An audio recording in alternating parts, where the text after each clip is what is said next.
Hi, welcome to Leader Feeder. I'm Suzanne here with Kirk Langford, and today we are going to talk about how to build a strong employer brand.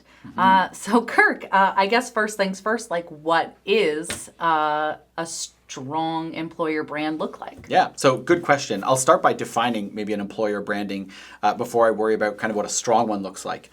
Employer branding isn't thinking about logos and taglines and sort of what you see if you buy, Nike, you've got Just Do It and you got the famous check mark, right? It's not that. An employer brand is more about how employees, those could be current employees or prospective employees, so people who might eventually work for that organization or are interested in working, how they view them, how they view the organization or the company, right? So it's about what things do they offer or maybe not offer that makes them go, ooh, I want to work for that company. So your employer branding is about what you look like to employees and to prospective employees as a company. Mm-hmm. And when you say what employees offer or don't offer, you're referring to maybe things like benefits or... Yeah. Okay. So we're talking about benefits, what compensation they offer. It could be what development opportunities they offer. It could just be even the environment. Like, is it a toxic work environment or a really positive, strong work culture? That plays a part into the branding. Because if you have a really negative work culture, you get a bunch of people leaving because of that. That starts to give the company a bit of a bad reputation, and people might hear of that and be a little bit wary about, oh, I want to work there. They might say, I've heard some bad things about working there, and I don't want to be part of that. So can you connect employer branding and employee development for us? Yeah, absolutely. So I would say employee development is a big part, or can be a big part, of employer branding. I think more than ever, employees do expect to be, for their employer to spend time and money and energy developing them, and they expect to, that's an expectation that they might even get time for development during work hours. They might get some options as to what that could look like. So in one company, it might be that we're bringing in a very specific training program that's going to help you with X, Y, and Z.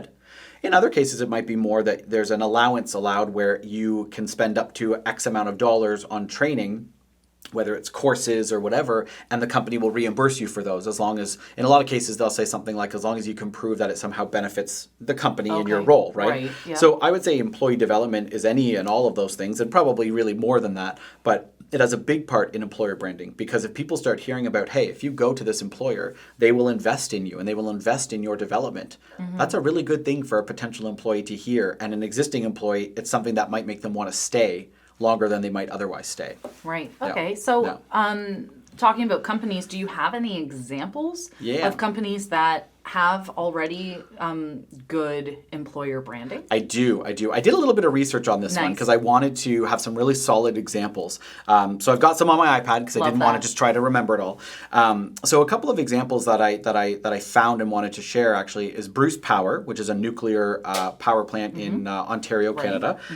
In March of this year, so 2024, they were just named. They were just named one of Canada's best diverse employers for the year, and for their fourth consecutive year. So this is a focus on diversity, equity, and inclusion initiatives. So they've had that 4 years in a row. You can imagine that tends to drive strong employee sort of loyalty and also builds their employer branding. So that's just one thing. They've also been named in 2024 one of Canada's best employers by Forbes magazine. They've also been named one of Southwestern Ontario's top employers and one of Canada's top employers for young people. So think about what they're doing. Gives you a lot to think about, doesn't it? That's quite a lot of accolades in a pretty short amount of time. Right. And so this company is really focused on being what I would call an employer of choice. They're saying we want to do things, whether it's strategies or initiatives or ideas that make people want to work with us and for us. Right. And so, you can see that this is sort of paying off, right? Because they're getting all of these external accolades from Forbes magazine and other organizations that are saying you would want to work here. And I think people, when they are looking for a job, I think people are paying attention to this kind of thing and going, ooh, that sounds like somewhere that I would want to work. Yeah, wow, way to go, Bruce Power. How would you drive something like that? Well, I think there's a lot of different things you can do. I think one of the biggest things that I read about is that they're really big on learning from their own people about what their needs are. Oh, okay. So it's coming from within. It's not management saying, well, we think you should do this, or we think you need this.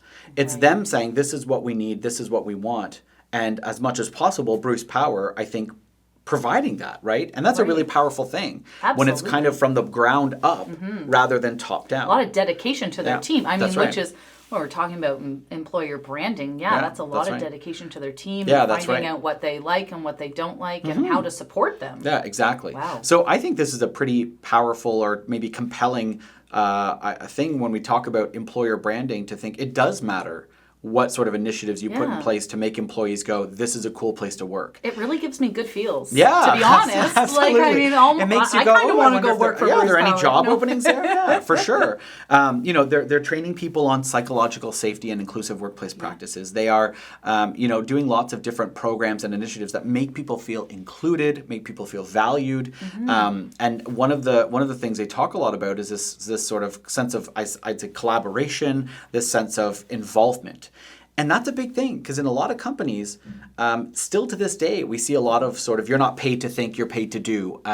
Your opinion is valid if you're if you're high enough in the chain. Otherwise, just do your job.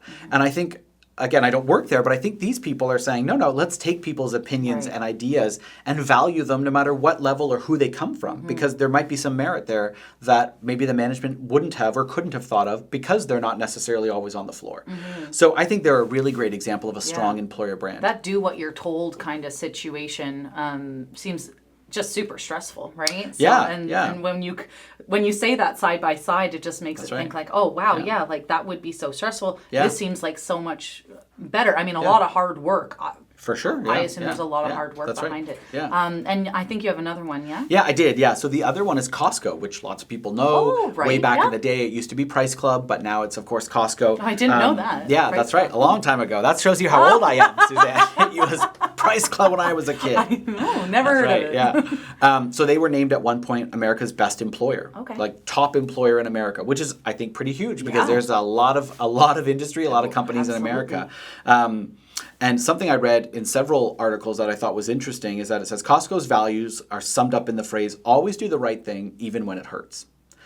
And so they talk a lot at Costco about this feeling like working there feels like you're working almost like your family, the people you're working with. So there's strong relationships, there's strong ties there. Okay. It's not just sort of work and then you go home and it's that's just the place I work. There seems to be this really strong affiliation or loyalty to Costco. They have lots of people that work up the ranks. So they start on the floor, very much working with customers or in a back room or as a warehouse employee. And a lot of their senior management to this day is very much people who rose through the ranks. And I think that's pretty powerful. Yeah. Now, it's not to say that it's always the right thing to do to hire within. Right. Of course, sometimes you need fresh blood and fresh ideas for sure.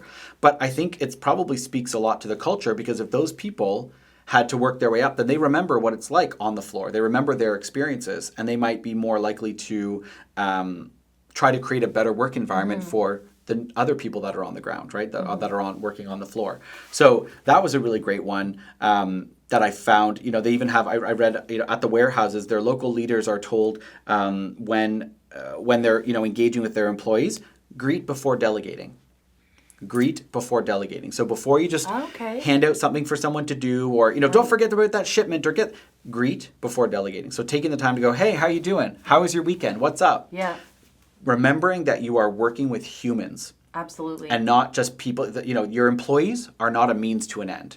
Your employees are the company. Your employees are, in a way, the service you provide, right? And so I think Costco really does a good job of that, based on what I was reading and what I've seen before. So that's another great example, I think, of an organization that gets that you put people first. It creates a strong employer brand. Yeah, no, that all sounds good. Always makes me happy to hear when companies are putting in the effort to get it done. Because again, it's not easy. There's a lot of things they have to go through to see what your team is doing and assessing how they're feeling and things like that. So say I'm a frontline leader. What impact could I have on my company's employer branding? That's a good question, because I think it can feel, especially in a really large company, with thousands of employees, you might feel a little bit, maybe not helpless, but what lost. Impact could I possibly make as one person leading a team of 10 or 15 people? Right. But I think that, first of all, you do impact your employees. So if you're managing 10 or 15 people and you're managing them well, they're going to tell 10 or 15 people potentially that this is a good person to work for in a good organization. Right. So I think it's about recognizing that even if you're a one-man show or a one-person show, or you feel like that in a bigger organization, it still does matter, and you do have sort of impact in employee branding or employer branding. It's obviously easier if the employer at maybe a higher level does a lot of things to make it better to work for, and then you're sort of just part of that chain of great things. But I really think and not even just leaders, I should say, but any employee, but especially leaders, can have a huge impact on employer branding, because if everybody is thinking the same thing, and that thing is, how can we make the experience of each one of our team members better? And if we're all thinking about that, right? In the day-to-day, I think we sometimes forget that in the day-to-day, some of the decisions that maybe the higher-ups might make don't necessarily impact us as much as our relationship with our direct manager or supervisor, right? If we get along with our direct manager or supervisor, they're collaborative, they're easy to work with, compared to if they are hard to work with, maybe combative or aggressive. Even if the organization's great, working with that tough leader will have, I think, a bigger impact on your dissatisfaction at the job than if you're maybe not working at the best company, but your employer is awesome, or rather your manager is awesome. I'd rather work for a great manager in a not great company than work for a terrible manager in a great company. Right? Yeah, absolutely. So I think you sometimes maybe forget or don't realize, but is maybe the better way to put it, how much influence you have as a leader. So it might even be things like, greeting before delegating, just taking the time to say, hey, how's it going? How's their day? Right? I think one of the things we talk about a lot in our courses, the three biggest things are, we talk about clarify expectations, right? One of the biggest problems that leaders have is that people don't do what they want them to do. And in a lot of cases, you haven't clarified or you haven't explained properly what you want them to do and how you want them to do it. So clarify expectations, involve the team. Ask for their input. Ask for their ideas. I mean, we saw from Bruce Power that they believe that you should get input from everybody, and they're learning from their people. And with Costco, people working their way up, you can bet that there's people with ground level experience that have become management and are now getting to provide feedback and ideas, right? And then the third one is focus on the positives. And focus on the positives doesn't mean never talk about the negative. It just means let's focus on the positive. Let's make that the thing we talk about the most and spend the most time on. And so I think those three things alone are three small things that any leader can do with their team to increase their company's employer branding, for sure. That's some great advice. Hopefully our listeners got some tidbits of information, and we will see you next time on Leader Feeder.